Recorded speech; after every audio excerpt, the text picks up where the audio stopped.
Sa bawat pahina ng ating kasaysayan, may dugong dumanak at luhong pumatak. Narito ang isang maikling tula para sa ating nakaraan. Pamagat, alingaw-ngaw ng kahapon. Sa bawat pasiyat ng tinta sa lumang libro, maririnig ang ating mga ninuno. Hindi lang ito basta petsa, pangalan o lugar, kundi kwento ng lahing hindi sumuko sa pagsugal. Mula sa kalansing ng tabak sa Mactan hanggang sa bulong ng mga liham sa kadiliman. Ang kasaysayan ay hindi lamang tungkol sa mga namatay, kundi tungkol kung paano tayo manatiling buhay. Huwag nating hayaang mabura ang bakas sa pag-usad ng mundong mabilis at matalas.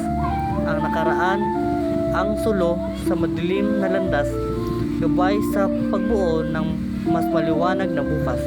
Dahil ang bayang hindi lumingon sa pinanggalingan ay parang barkong walang punteriya sa karagatan.